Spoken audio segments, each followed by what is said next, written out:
Boa noite, bem-vindos ao Expresso da Meia-Noite, um programa feito semanalmente em colaboração entre a SIC Notícias e o Semanário Expresso. Uma semana em que entramos em 2012, o ano de todos os pessimismos, um ano em que são raros os portugueses que olham para a frente com o mínimo de otimismo. É isso que vamos tentar lançar um pouco neste Expresso da Meia-Noite. Convidámos para este programa empresários e pessoas ligadas à economia, às empresas, ao mundo empresarial, que trazem aqui razões para olhar para 2012 com otimismo. Foi fácil encontrá-los, não há partida parecerão que só há pessoas pessimistas em Portugal, a verdade é que não.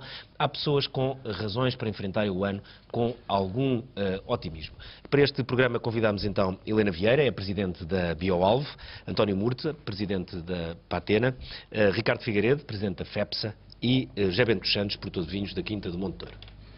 António Murta esteve ligado a projetos de grande sucesso, como foi a Enabler, a Mobicomp, e agora tem uma sociedade de capital de risco que, enfim, aplica os seus fundos em projetos que lhe são provavelmente apresentados, que escolhe, em que toma participações, e a pergunta é se pensa que em 2012 vai ter projetos para financiar, que possam vir a ser promissores e possam vir a desenvolver-se no futuro.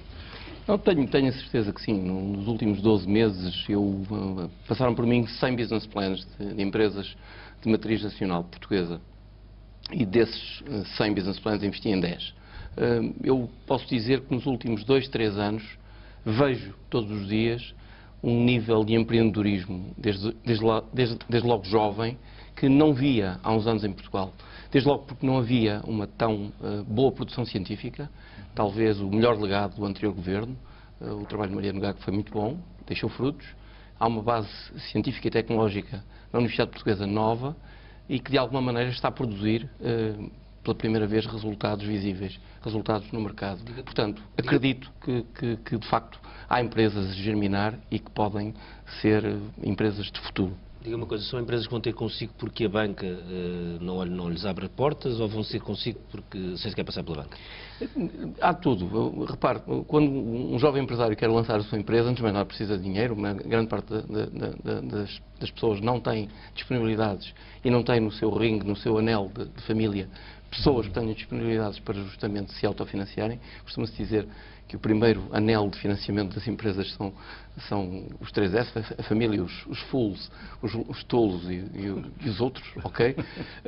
E de facto eles começam por bater às portas de quem tem dinheiro. Mas não é só, e isso é muito interessante, não é só a razão do dinheiro pelo qual as pessoas batem à porta.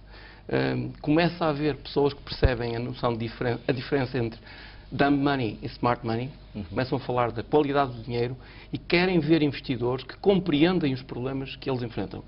E isso é uma coisa que há alguns anos eu não via, honestamente o dinheiro era todo da mesma cor, e eu hoje começo a ver empresários jovens com plena consciência que o dinheiro não tem toda a mesma qualidade, há dinheiro com mais qualidade e há dinheiro com menos qualidade.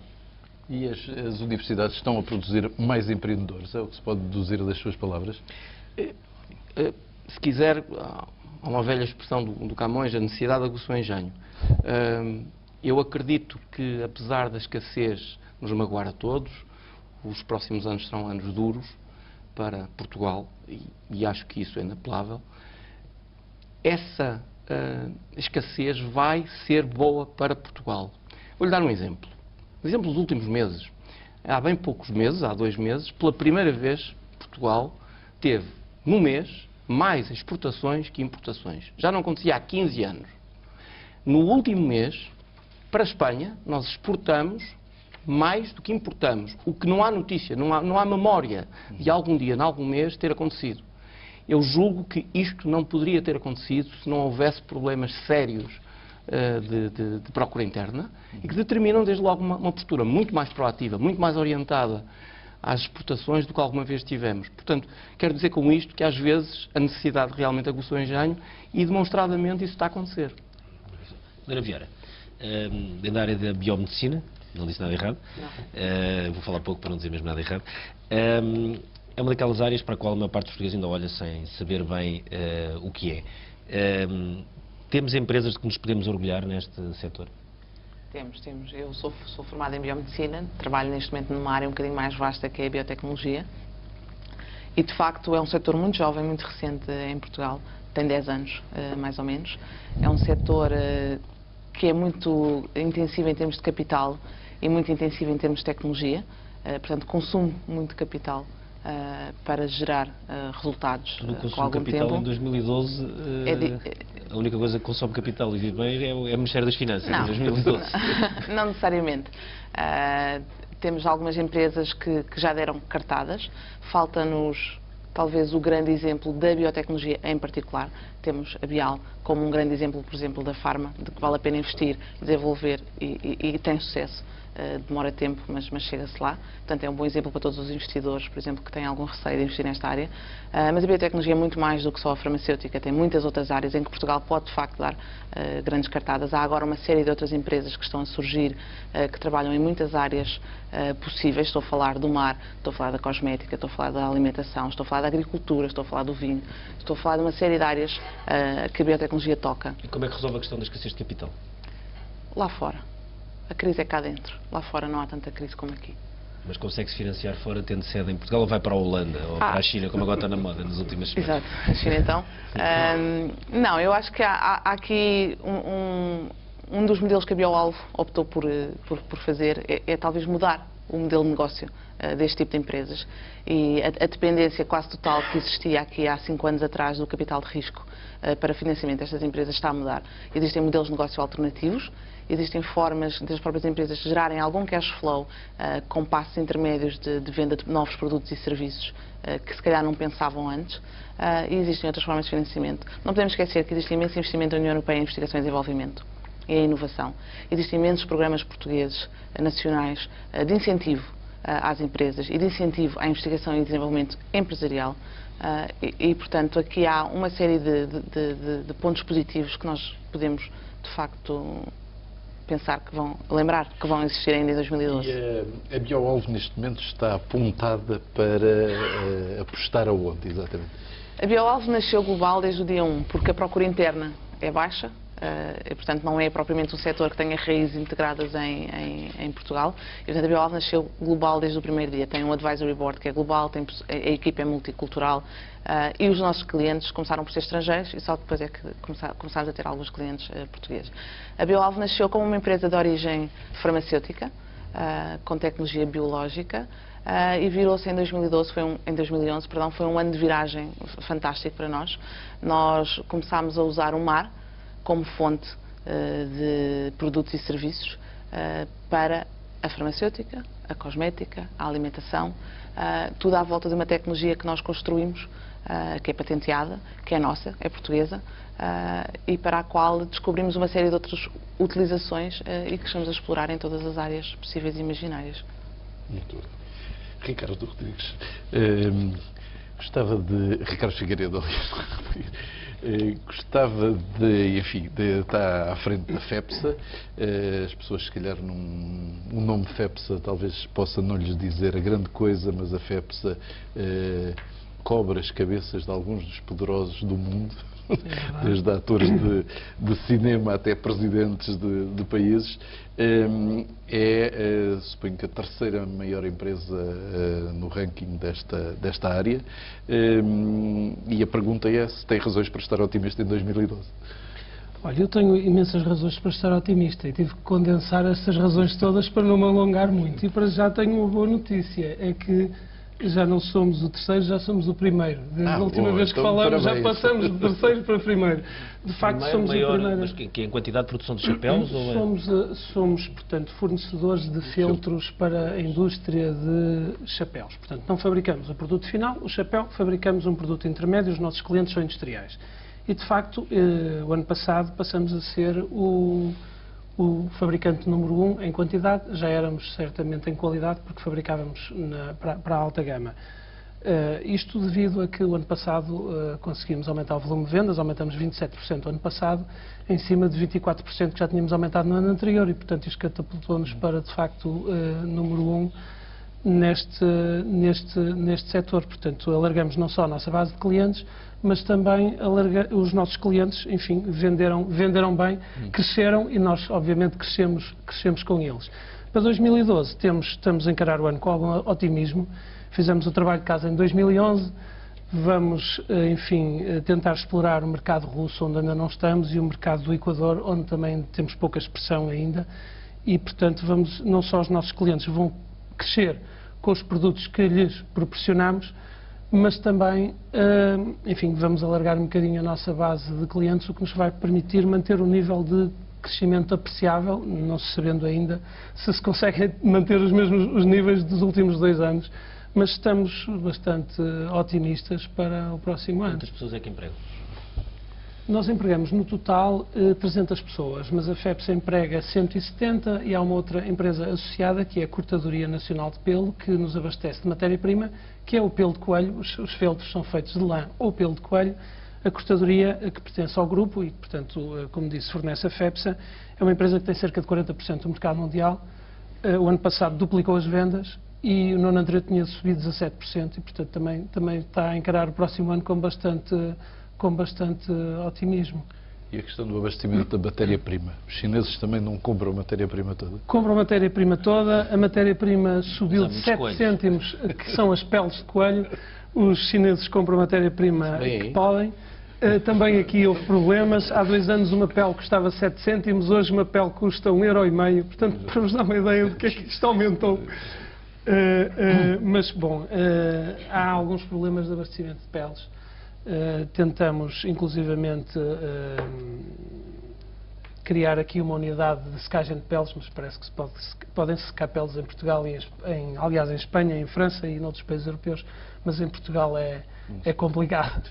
É complicado. Mesmo num terreno agrícola é complicado. E, portanto, não conseguimos, efetivamente, ampliar a nossa capacidade de secagem, mas importamos de imensos países e somos um player importante na compra de matéria-prima. Zé Bento dos Santos é produtor de vinho, é um gastrónomo, não disse nada de errado. Posso apresentá-lo assim? Comilão, podia ser. Comilão. Um comilão também, pode ser um comilão. Gourmet. E a questão, olhamos para 2012, todo o setor ligado aos vinhos, à comida, etc. Nomeadamente, há certas coisas em que as pessoas vão restringir um pouco os seus gastos, coisas de melhores gamas, etc. Qual é o caminho para poder estar otimista nessa área? Que é a exportação também? Ou há outros sinais internos? Há termos gerais. E em termos gerais, o aumento do consumo do vinho no mundo inteiro é uma realidade. E, portanto, isso tem acontecido. Também devido a estas economias e falta ainda emergentes, convencer os árabes, porque nessa altura estava o problema do vinho. Mas isso tem que reescrever o Corão. Você vai ter alguma dificuldade em fazer isso. Ou interpretá-lo. Convencer alguém a interpretar. Bom, mas isso levar-nos-ia ao da Silvestre. Em termos de alimentação, estas questões também podem significar algum recentrar naquilo que é a alimentação, no desperdício. Lembro-me que o Ayacoca, quando escreveu aquele famoso livro dele, ele disse que há um negócio mesmo em tempo de guerra que nunca falha, que é a alimentação que toda a gente tem que comer. E, portanto, as bocas são as mesmas ou mais, e, portanto, aí há com certeza algo a fazer, até porque as necessidades de nós nos alimentarmos de uma forma saudável, de uma forma que nos permita ter uma vida que não tão dependente, como hoje acontece, dos serviços de saúde e tal, depois não tem dinheiro para pagar, enfim. Relativamente ao vinho, o vinho é um mercado que começou com os problemas há mais tempo e, portanto, que é o meu caso, já estava prevenido para isso. Que tipo de problemas é que começaram há mais tempo? Começaram com uma situação interessante. Há 12, 15 anos, quando eu comecei, era fácil. Nós fomos daqueles que tivemos a sorte de ter uma localização para a produção de vinho extraordinária. Os primeiros vinhos foram logo muito bem classificados, tinha muitos prémios e vendia-se tudo. Tão simples quanto isto. E isto leva àquela ideia de que nós estamos aqui porque somos bons. E pronto. A partir daí as coisas complicaram-se, porque entraram players por todo o mundo, apareceram países em todo o lado a fazer vinho, deixou de haver a relação da marca de vinho, a grande marca de vinho passou a ser o preço. Essa é a grande marca hoje no mercado. Ora bem, se pensamos que 97% do vinho que está nas prateleiras do mundo inteiro vale $10 por garrafa, 97%. Isto significa que isso são 7 euros, menos o IVA são 6 euros, 50% para a distribuição e vá lá. Estamos em 3 euros, garrafa, rótulo, caixa, rolha, não sei o quê. Enfim, não é 1 euro, mas só para fazer contas simples. Quer dizer que de 97%, o melhor vinho que se pode, ou melhor, o produtor que quer produzir o melhor vinho, que está dentro da garrafa, tem 2 euros para fazer. E isto numa altura em que toda a gente sabe produzir relativamente bom vinho. Aquela ideia dos vinhos maus está um pouco passada, mas não é só aqui, é no mundo inteiro. Ora, restam 3% de vinhos que dão emoção, de vinhos que são distintos, que são arte, que são... E esses vinhos ou têm 200 anos de história, como os franceses e tal, ou para nós nos impormos aí, temos que trabalhar. E nessa altura, nós que vendíamos praticamente a grande maioria para o mercado interno no início, hoje vendemos 70% dos nossos grandes vinhos aos melhores preços, aos grandes preços, para o estrangeiro. E vendemos para os Estados Unidos, e vendemos para a China, e vendemos para países europeus, estamos nos restaurantes em França, enfim. E no caso dos vinhos, Portugal não é um downgrade do preço, da imagem do reino. Não, mas temos que considerar que na produção geral, na produção em quantidade, não temos os melhores fatores que existem noutras partes do mundo. E, portanto, aí... eu digo isto há 20 anos, estou à vontade, nós devíamos apostar que temos vinhos Ronaldos. Porque esse é que fazem a diferença, esse é que toda a gente conhece. Não é a massa é interessante, mas nós continuamos, para a qualidade e para a produção que nós temos, nós continuamos a ir a qualquer supermercado fora de Portugal e aparece lá já vinhos da Argentina, que começou há meia dúzia de anos, enfim, do Chile, mas Portugal não está lá. Mas isso é um pouco contraditório com o facto de, pelo menos na redação, eu recebo sucessivamente notícias de vinhos portugueses a ganharem prémios na Wine Spectator, exatamente. etc. Isso tem algum significado. Agora, e mais, nós não temos muito dinheiro para gastar nestas promoções, mas temos algum e gastamos-lo. E como na empresa onde eu trabalhei, uma empresa americana, dizia só as pessoas não se julgam pessoas, julgam-se resultados. Ora, os resultados da nossa ação promocional dos vinhos não têm sido extraordinária. O que quer dizer que um produtor de vinhos, só por estar na Austrália ou no Chile, tem mais vantagens. Como um produtor de vinhos que está em Bordeaux ou na Borgonha, tem mais vantagens. Nós temos que tirar, eu que sou um produtor de uma região que hoje finalmente tem um nome extraordinário, Lisboa. Não existia. É uma coisa que ninguém sabia aqui. Há 700 regiões no mundo. Eu por acaso trouxe aqui uma curiosidade, porque às vezes estas coisas... Isto é um livro de gargantilhas de prata, de coleções do mundo inteiro de gargantilhas de prata. Tudo isto que está aqui são vinhos, são Lisbon Wines.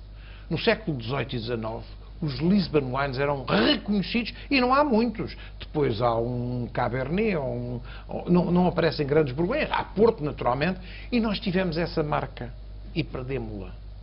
E hoje tem que ser feito um esforço para fazer reconhecer a Quinta do Monte Douro, ir à China, fazer conferências, explicar que aquilo se come assim. Agora os chineses já cá estão, já não precisa de ler, atenção. Vai ali à EDP, vende logo as caixas todas. Olha, a propósito, devo-lhe dizer, como é que é possível que num negócio que correu o mundo, andou em todas as televisões, se celebre esse negócio com champanhe e não com vinho do Porto? Pois tem toda a razão. Pois é, mas é que a gente a falhasse nestas coisas, depois não chega lá ao pódio, não é? Tem que ser. É isto. Deixe-me perguntar à Helena Vieira o seguinte. Uma das coisas que estava aqui a falar, e no fundo estamos a falar disto, é de talento. É preciso talento para que depois o resultado final também tenha mais qualidade do que a qualidade média, do que a qualidade normal. Disse que a equipe da BioAlva era multidisciplinar e, portanto, deduzi que vem pessoas que trabalham consigo, pessoas de vários países, mas a pergunta é, do ponto de vista dos seus colegas portugueses, do talento português que sai das universidades, hoje em dia é possível pensar que há pessoas que saiam das nossas universidades que possam vir ser Ronaldos na área das biotecnologias, da biomedicina, etc. Eu tenho 2 chapéus também, e posso falar dos 2 chapéus. Eu sou, por um lado, uma das fundadoras e presidente da BioAlvo, mas também tenho uma outra função da qual me orgulho muito. Sou professora convidada na Faculdade de Ciências, sou responsável pela área da inovação, empreendedorismo e transferência de tecnologia.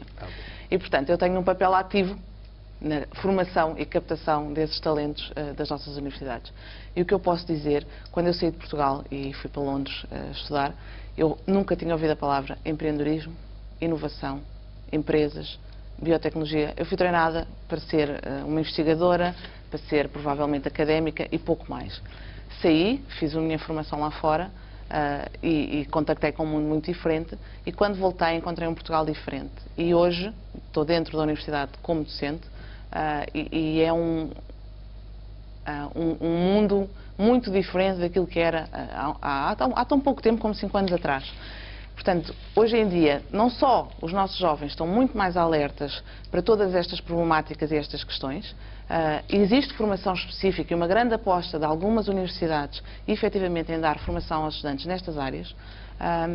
E, por outro lado, está na agenda política, está na agenda do dia, toda a gente fala de inovação, de empreendedorismo. E depois, eu concordo com o António na questão da necessidade de aguçar o engenho, mas, de facto, não é só isso. Eu acho que faltava-nos a todos muitas ferramentas que hoje em dia já existem. O ecossistema empreendedor, como nós gostamos de dizer na nossa área, começa a ter algumas das componentes. Temos recursos humanos altamente qualificados e estamos já muito à frente nas tabelas dos Innovation Scores e da European Score. Temos, de facto, infraestruturas que hoje são fantásticas, não é? Temos em Portugal infraestruturas para fazer empresas de base tecnológica e não só computacional. Não estamos a falar de tecnologias de informação só, porque uma empresa de biotecnologia, uma empresa de dispositivos médicos, uma empresa dentro destas áreas exige estruturas muito pesadas de laboratórios, de técnicas bastante pesadas. Temos, por outro lado, já uma certa mobilidade de pessoas que estiveram fora, voltaram. O investimento, mais uma vez aqui, de alguns governos foi fundamental e começa agora a dar frutos. Porque não podemos esquecer que tudo isto é feito com prazos. E não são prazos curtos. Isto é tudo feito a médio e longo prazo. E começamos agora a ver algumas coisas.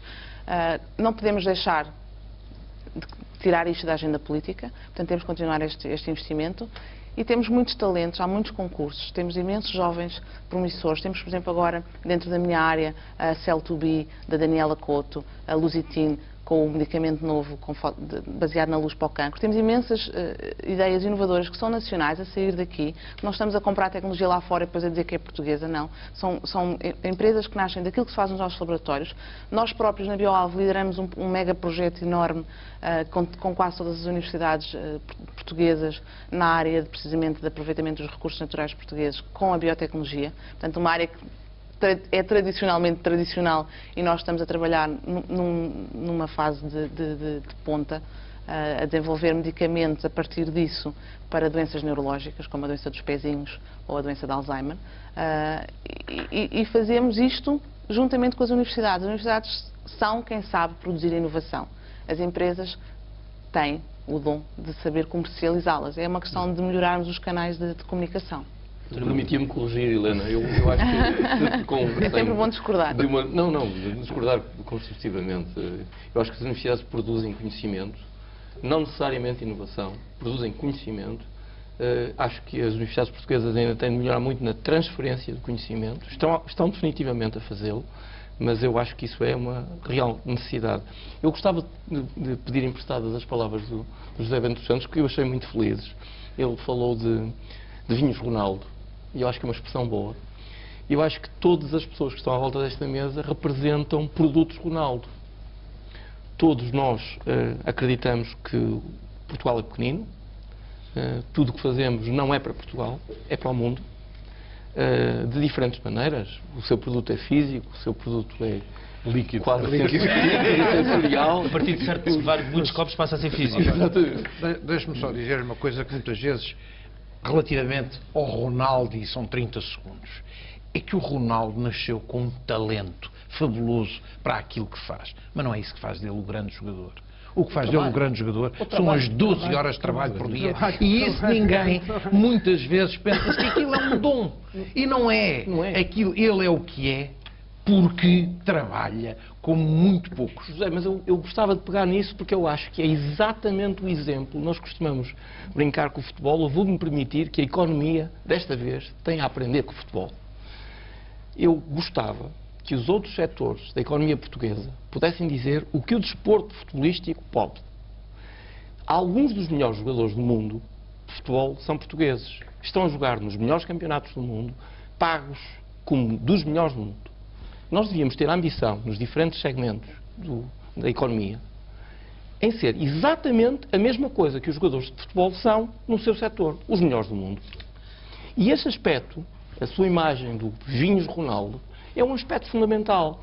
Eu posso falar apenas do que sei, não gosto de falar do que não sei. Adoro o teu setor, infelizmente não tenho dinheiro suficiente para investir em biotecnologia nem pulmão para me permitir trabalhar há 10 anos, mas respeito imenso aquilo que está acontecendo na área da biotech. Mas uma coisa vos posso garantir, é que hoje o mundo, para construir produtividade, vou-vos dar um exemplo de uma empresa que provavelmente não conhecem, chamada DoubleClick.com. A DoubleClick.com é uma empresa que foi comprada pela Google há uns anos.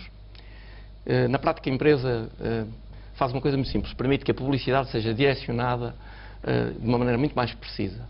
A empresa, na altura que foi vendida por 1,7 bilhões de dólares. Tinha 20 trabalhadores.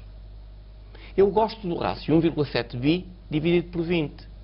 É isto na minha terra eu chamo produtividade. Produtividade, é muita produtividade. Nos setores, mas produtividade nos nossos setores, nos setores de conhecimento, não se mede por meia hora a mais de trabalho, muito embora ela seja estritamente necessária. Mede-se pela capacidade de alavancagem, de repetição, e isso é inquestionavelmente aquilo que pode marcar o crescimento da nossa economia. Vou-vos dar um exemplo. Há uns dias eu visitei Silicon Valley mais uma vez com o Carlos Oliveira e com o Secretário de Estado da Inovação e Empreendedorismo e com o Presidente da República. Conheci um miúdo que podia ser meu filho. Chama-se Norberto Guimarães. Podem fixar o nome porque este nome vai dar de falar. Eu não sou agente dele, mas devo dizer que sou fã do Norberto. Ouvi-o 15 minutos e a expressão que eu usei na altura foi como se a primavera tivesse entrado na sala. A epifania. Do ponto de vista tecnológico. Este miúdo, que para mim foi extraordinariamente excitante conhecer, o miúdo tem 27 anos, 28 anos, e que foi um prazer conhecer, 2 semanas depois foi comprado pela Google. E mandou-me um SMS a dizer: António, fui comprado pela Google. Aquilo que eu não te podia dizer há 2 semanas, agora te posso dizer, fui comprado pela Google. Está a trabalhar no piso de baixo do CEO da Google. É um Ronaldo. O Norberto Guimarães é um Ronaldo. Não era possível ter um Norberto Guimarães. O que é que ele faz? Qual é a empresa? É uma empresa chamada Clever Sense. Eu não quero falar do que ele faz porque posso violar de alguma maneira coisas que não devo dizer aqui, mas posso-vos garantir que ele está a fazer um avatar que pode ser utilizado pela Google em tudo o que a Google faz. Portanto, se virem daqui a uns anos ou meses um lançamento de um avatar da Google, se calhar foi feito ou desenhado por um português. É isto que me anima. Vocês lembram-se dos fatos de banho da Speedo, que bateram 180 recordes do mundo? A Speedo é uma marca que nós associamos com tudo menos Portugal. O desenhador dos fatos trabalha em Passos de Ferreira. O que nós temos de garantir é que a apropriação do valor deixa de ser sempre no estrangeiro. Temos de abrir um bocadinho mais os olhos e, de alguma maneira, conseguir capturar mais valor do que temos capturado. Não podemos sistematicamente ser os criadores da propriedade intelectual e depois não nos apropriarmos desse valor. Isso é uma coisa que temos de corrigir. Só a pena de 20 anos depois, daqui a 20 anos, olharmos para trás e dizermos alguma coisa estava errado porque nós não éramos inteligentes o suficiente. Eu acho que isto está a mudar e acho que as pessoas já perceberam, em particular os jovens mais educados, que não são os governos que vão alterar isto, são eles. Eu costumo falar de uma vaga de empreendedorismo de baixo para cima. É isso que está a acontecer. O Passos Coelho às vezes fala disto, mas fala disto como um político. Eu não falo como um político, eu vejo isto a acontecer todos os dias. E isso anima-me, porque de alguma maneira é isso que vai fazer com que a gente, daqui a uns anos, cresça 3 ou 4% ao ano. Coisa que precisamos absolutamente de garantir para pagar as nossas dívidas. A austeridade não vai resolver os problemas. É absolutamente necessária, mas nós precisamos de crescer, precisamos de fazer o que você está a fazer, passar de terceiro para primeiro.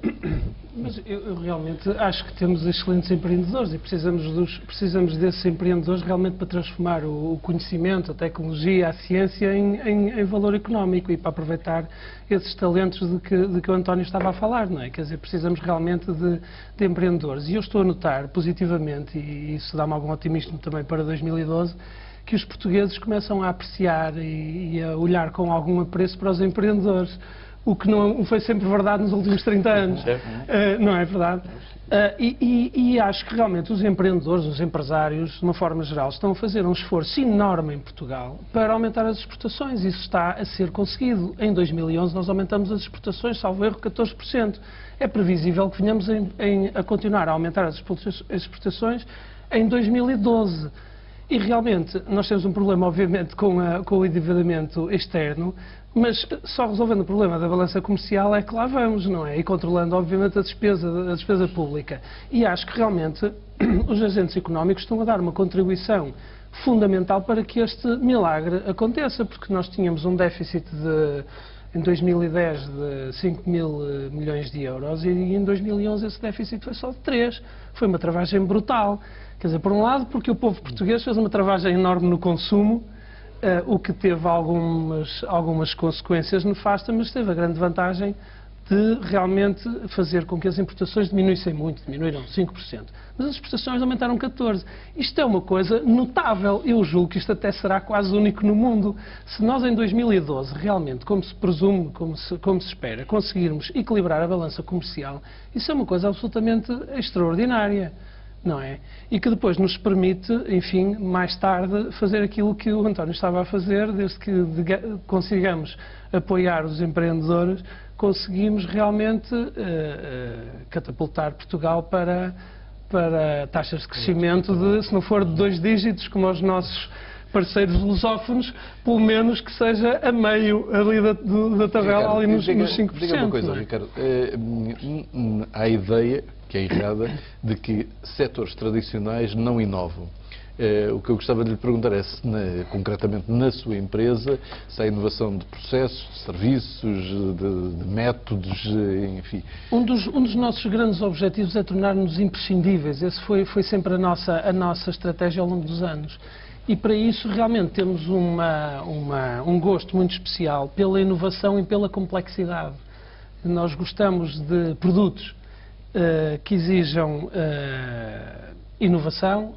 Com a inovação criamos enfim, produtos que os nossos clientes valorizam, produtos a partir dos quais os nossos clientes, que são obviamente clientes industriais, conseguem ganhar dinheiro, conseguem desenvolver as suas empresas, conseguem se ingrar, e isso faz com que nós sejamos imprescindíveis, porque esses produtos inovadores são dificilmente copiáveis pelos nossos concorrentes. E, efetivamente, se esses produtos exigem complexidade nos processos de fabrico, ou complexidade tecnológica, isso dá-nos mais conforto. Tornamos-nos, de facto, imprescindíveis. As empresas tradicionais, obviamente, podem ser inovadoras e muitas vezes a dificuldade aguça isso, não é?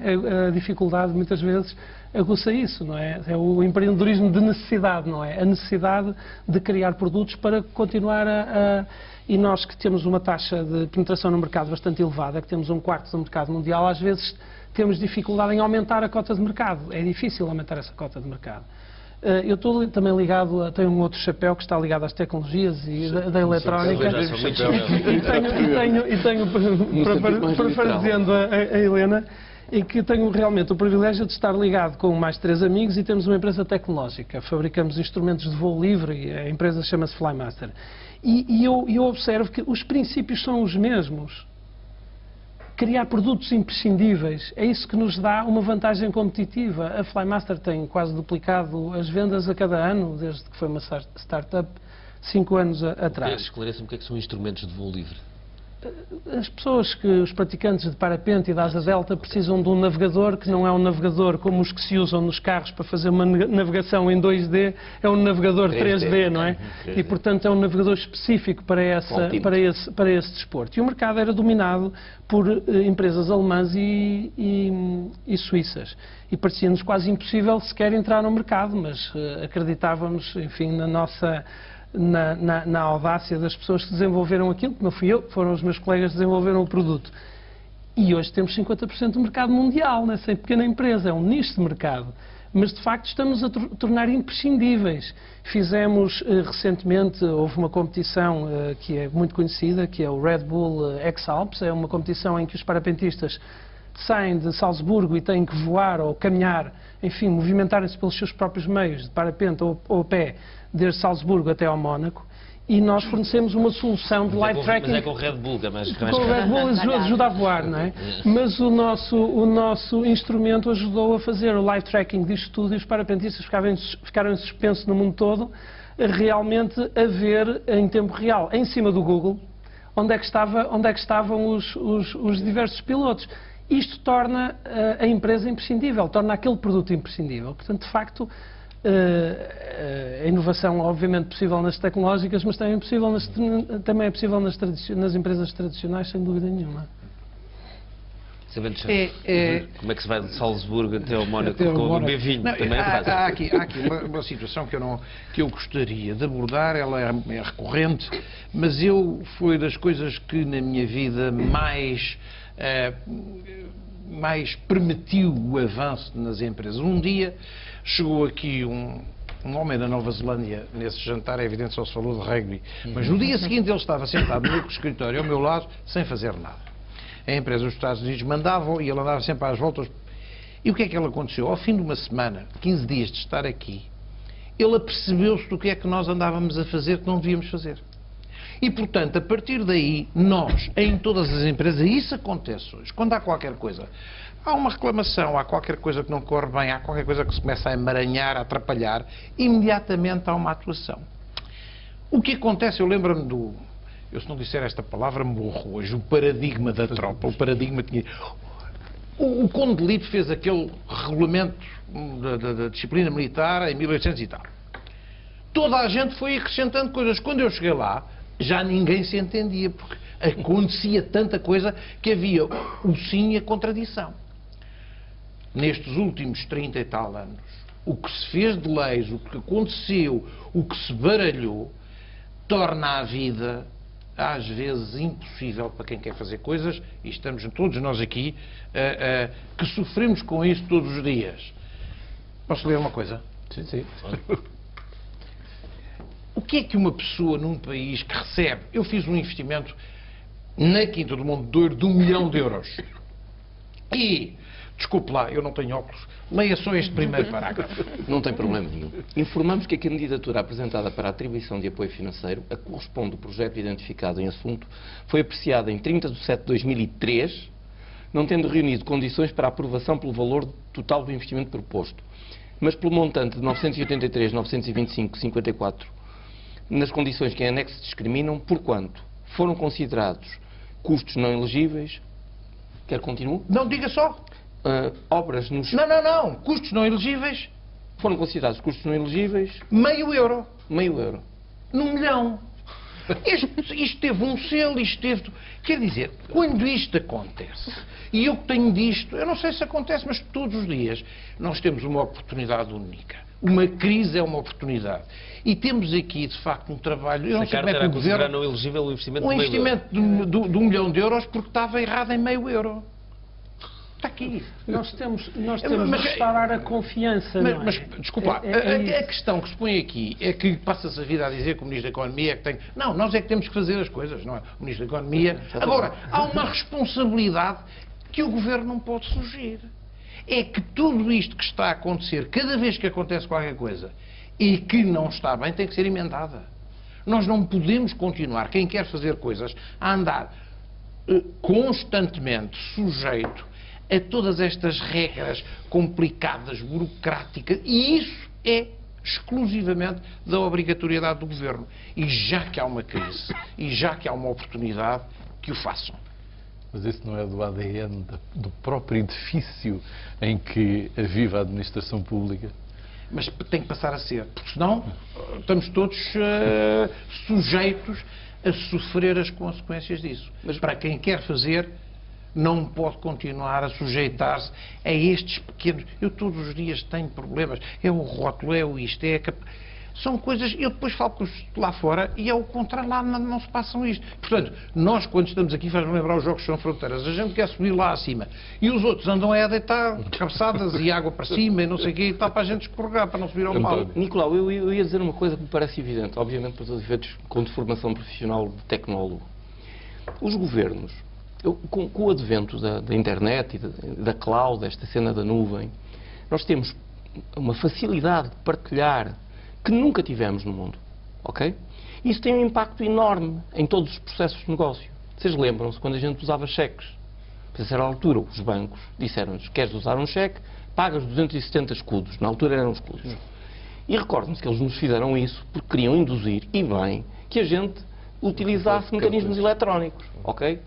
Pensem que o governo do futuro, a 10, 20 anos de distância, terá de ter muito menos pessoas de front office. Porque isso é self-service. As pessoas, os cidadãos, vão se servir. Cada vez mais os portais vão permitir que as pessoas façam tudo em livre serviço. E os governos vão ter de ter muito menos pessoas, e já agora as pessoas que vão ter de ser muito melhor pagas. Porque o grande problema da última vaga de capitalismo que estamos a reconstruir foi a regulação. E nós vamos ter de pagar melhor aos reguladores e vamos ter de exigir aos reguladores que sejam melhores. Isto para mim significa menos Estado em quantidade e mais Estado em qualidade. Se isto não acontecer, os governos não vão cumprir a sua missão. Posso estar a dizer isto há 10, 20 anos, mas estou certo do que estou a dizer. Basta pensar que antigamente nós íamos ao banco. Agora não vamos ao banco, vamos à ATM ou ficamos em casa e usamos o home banking. Com os governos vai ser a mesma coisa. Vamos usá-los em casa. Vamos usá-los em casa, vamos usá-los no mel, vamos usá-los na ATM lá de casa. A ATM lá de casa, mais tarde ou mais cedo, é o mel. Ok? Ou o mel equivalente. O que interessa é que, de alguma maneira, com os meios tecnológicos que nós temos à nossa disposição, nós temos de procurar cada vez mais utilizar a mão de obra humana e a inteligência humana em processos de negócio que acrescentem valor. Os processos de negócio de front office são cada vez menos processos de baixo valor acrescentado, que têm tendência a ser substituídos. E isto não é capitalismo selvagem, é simplesmente capitalismo a funcionar. Okay? Obviamente, isto coloca uma pressão social grande no retreinamento, na necessidade de retreinar pessoas com baixo nível de educação. Não tenho dúvidas que a educação é crucial para competir no futuro.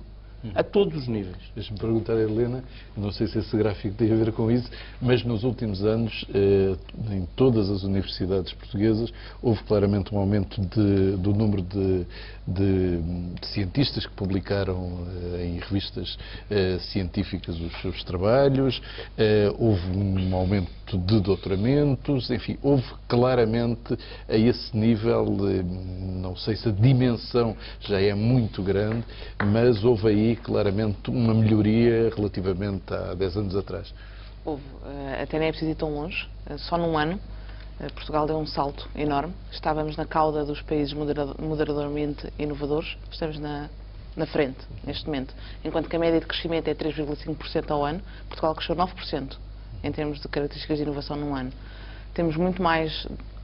O número de doutorados tem vindo a aumentar desde efetivamente o grande investimento que foi feito pelo Mariano Gago, com as bolsas de investigação e doutoramento, mas não só, temos muito mais publicações, temos algumas coisas que ainda têm que mudar, nomeadamente, por exemplo, as patentes, a tal transferência de tecnologia e a valorização que é dada a uma publicação tem que ser igual a uma patente, porque senão o investigador não tem motivação nenhuma para fazer uma patente. É muito mais simples publicar um paper que toda a gente lê do que esconder numa patente durante um ano aquilo que estou a fazer. Portanto, aqui há uma lacuna que começa agora a mudar, porque há muitos números que dizem que os portugueses não patenteiam. Não é verdade. Se nós formos fazer a estatística corretamente, que é contar o número de nomes portugueses que existem nas patentes mundiais, são muitos. Podem não estar nas universidades portuguesas. Aí sim. Portanto, aí existe uma falha. As nossas universidades têm, de facto, de patentear mais. Todas elas, neste momento, já há um investimento nos últimos 2, 3 anos em gabinetes de transferência de tecnologia. Há grandes programas do Governo, estamos a falar da rede UTN, que está a apostar precisamente no treino deste tipo de competências, transferência de tecnologia e métodos de proteção da propriedade intelectual. Temos muitos estudantes que estão agora a sair das universidades técnicas e científicas para muitos outros caminhos. Portanto, isto também é importante, a contaminação dos cientistas no resto daquilo que é a nossa sociedade e não só ficarem fechados dentro das portas académicas. Nós temos neste momento cientistas em bancos, temos cientistas em consultoras, temos cientistas que formam empresas próprias. E isto é muito importante porque é um outro tipo de raciocínio, um outro tipo, temos matemáticos que neste momento estão dispersos por uma série de atividades económicas muito importantes da sociedade e, portanto, há números que estão de facto a mudar. Eu acho que é muito encorajador, lá está. 2012 vai ser muito bom nesta perspectiva, porque se 2011 Portugal se comportou desta forma, o catching up que nós fizemos foi fantástico e eu acredito em todos os meus colegas empreendedores que, como eu, estão ao meu lado e fazem isto. Queria fazer uma pergunta sobre o mar, especificamente. O mar é um tema sobre, enfim, o Expresso tem ciclicamente falado sobre isso, já fizemos 2 grandes conferências. É uma espécie de quase nova religião, toda a gente olha para a economia do mar. Estamos a fazer progressos nessa área ou é um discurso, porque esse discurso, enfim, remete muito para a poesia, para as nossas raízes mais profundas e às vezes pouco para coisas reais ou tangíveis? Eu acho que não é mentira. Que o Tiago Pita Cunha quase que se zangaria comigo se eu dissesse que não, porque eu acho que ele tem feito um esforço fantástico, tem sido uma das caras do mar, o Manuel Pinto Abreu também, tem sido 2 caras muito grandes do mar. O mar está novamente na agenda política do dia. Sim, mas isso eu sei. A minha questão é se estão a existir coisas concretas e interessantes. Estão a existir coisas muito concretas, muito interessantes. E não estou a falar só em termos de grandes infraestruturas. Porque há muita tendência para ligar o mar aos portos. Sim, mas isso nós sabemos. Essa parte é mais fácil de acompanhar. Eu estou a dizer coisas menos tangíveis ou menos visíveis. Há 5 grandes áreas do mar. Das menos tangíveis, aquela que está ligada aos recursos naturais, quer eles sejam vivos ou não vivos. E estou a falar de minerais e de recursos vivos, que é a minha área. Há neste momento uma série de empresas e uma série de ideias que estão a sair ou à procura de financiamento das universidades para explorar. Temos empresas como, por exemplo, a Nautilus, uma empresa que não é portuguesa, mas que é pioneira no mundo, que faz microexploração do mar de minérios pouco comuns, de explorar no mar, porque é muito mais rentável fazer no mar e micro do que fazer fora.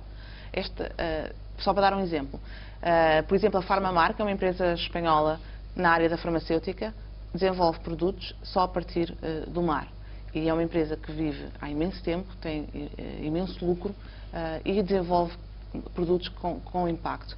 A BioAlva é uma das primeiras empresas em Portugal a trabalhar na área dos recursos naturais marinhos vivos. O que é que nós fazemos? São bactérias marinhas que são isoladas em zonas de grande profundidade, em total escuridão, sem oxigênio, que vivem de minerais que não é habitual viver e, portanto, têm mecanismos de adaptação muito interessantes que podem dar origem a produtos muito interessantes. Por exemplo, nós temos um extrato que é muito interessante de uma bactéria que vive a quase a 3.000 metros de profundidade, em total escuridão, mas que tem um componente que será um botox marinho. O que é que isto faz? É um mecanismo de defesa que a bactéria tem, porque é um bloqueio de uma parte neurológica, digamos, faz um bloqueio de uma parte neurológica na nossa pele e, portanto, previne o aparecimento da ruga. Mas isto faz sentido do ponto de vista da sobrevivência daquela bactéria. É expectável que elas tenham aquilo. Para lhe dar outro exemplo, elas vivem em total escuridão, mas nós temos tido resultados fantásticos na pesquisa de mecanismos de proteção do UV. E o UV não é importante só para os cremes solares, é muito importante. Nós não temos ainda um composto que consiga proteger para todas as 3 gamas do UV, A, B e C. Mas também é importante, há muitas doenças que são causadas por fotossensibilidade. E graves. Estes projetos, estes produtos que nós estamos a desenvolver têm uma aplicação também nessa área. E, portanto, para lhe dar mais exemplos do que está a ser feito no mar, assim menos palpável, há muita gente que está a trabalhar com as algas e com as microalgas. Eu não vou falar da parte dos combustíveis, porque é uma área que não domino tanto. Sei que há muita coisa a fazer. Mas estamos a trabalhar muito com algas e microalgas, espécies autóctones, portuguesas, marítimas, e não só, aqui também há a parte do rio, que desenvolvem produtos de valor acrescentado muito grande e que se tornam depois imprescindíveis. Esta característica que o Ricardo falou é muito importante e nós tentamos que os nossos produtos sejam únicos também. Sim, senhor. Produto único, a primeira página do Expresso e, neste caso, a revista que muda amanhã. Bom, temos de dizer que o Expresso hoje faz 39 Há 39 anos, exatamente. E, portanto, nesse sentido, Parabéns. é assinalada a mudança do Expresso com a revista. Portanto, passou a chamar-se Revista de novo. Ou voltou a chamar-se Revista. E trazemos uma entrevista com António Horta Osório, que regressa ao trabalho na segunda-feira, depois de um período em que esteve adoentado e que saiu. Enfim, é uma entrevista feita pelo João Vieira Pereira em Londres. Bom, na primeira página temos... também, para além da entrevista com o António Horta Osório, temos a manchete sobre a situação das escutas que dominam esta semana. Das secretas. Pedro Passos Coelho chamou Luís Montenegro e exigiu explicações sobre a loja Mozart. A ascensão e queda da loja Mozart é um trabalho que fazemos sobre o plano do poder que juntou espiões, empresários e políticos. O Twitter, usado pelo SIS, também serviu para favorecer a ongoing e atacar Zé Nalbava e Pinto Balsemão. E o líder parlamentar do PSD, Luís Montenegro, assume a sua relação com a maçonaria em texto exclusivo para o Expresso. Temos uma entrevista com Alexandre Soares Santos, que afirma que tenho o direito de defender o meu património a propósito da transferência da sua participação e da sua família para a Holanda. Bruxelas impede chineses de mandarem na REN. O governo chama reforços para salvar a concertação social. O Rei Gob nunca pagou impostos e já deve 1,2 milhões ao fisco. E o apagão de quinta-feira na TV pode ser um dia infernal. É o TDT. Termina aqui o Expresso da Meia-Noite. Nós voltamos dentro de uma semana.